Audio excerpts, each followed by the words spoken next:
Daniel and his 3 friends, Shadrach, Meshach, and Abednego, were Israelites. They had been captured by soldiers and taken to Babylon. In Babylon, King Nebuchadnezzar ordered them to train for 3 years before they could enter into his service. One day the king built a huge tall idol out of gold. It stood high in the air right in the middle of the city. He then gathered all the people and told everyone to bow down and worship the idol when the music played. "Anyone who does not do this will be thrown in a hot furnace," King Nebuchadnezzar said. On this day, Daniel was not there, but Shadrach, Meshach, and Abednego refused to obey the king's order. They said, "No, we will only pray to God. We will not worship an idol." The king was very angry. He pointed to a huge furnace filled with fire. "If you do not worship the idol, I will have you thrown into that fire." The king then commanded to make the furnace 7 times hotter, but the 3 friends still did not kneel down. They said, "God can save us from the fire, but even if he does not, we will not worship the idol." The king then shouted, "Throw them in the furnace." But then something amazing happened. The fire did not hurt the men. The king had put 3 men into the furnace.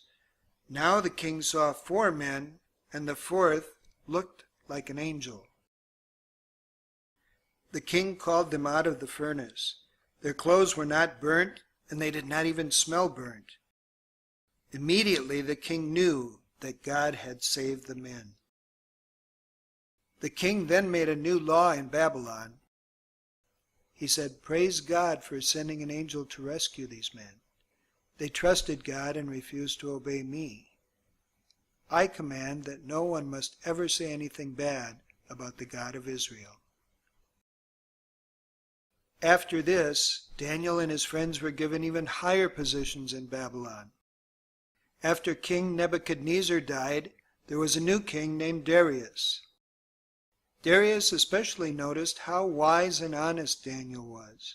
So King Darius gave Daniel more and more important jobs to do. But some other men who also worked for the king did not like Daniel. They were jealous the king trusted him so much, so they decided to set a trap for Daniel. They watched him and followed him and saw him kneel and pray to God 3 times a day. Then they had an idea. They went to the king and said, "We think there should be a new law.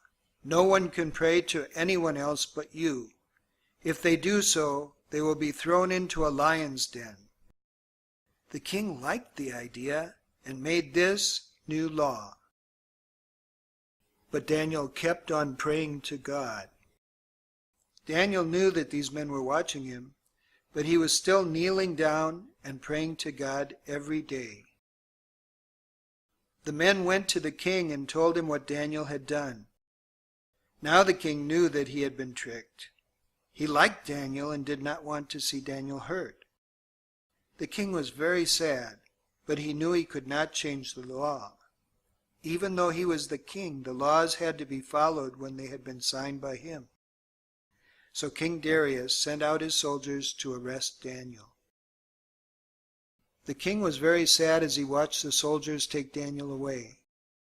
They took Daniel to a lion's den filled with hungry lions. Then they threw Daniel into the den. During the night, King Darius could not sleep. He stayed awake all night in his palace.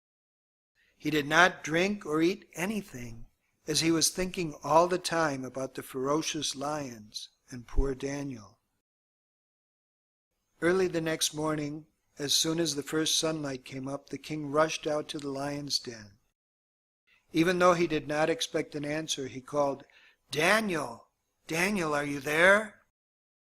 And Daniel replied, "Yes, my king, I am alive and well.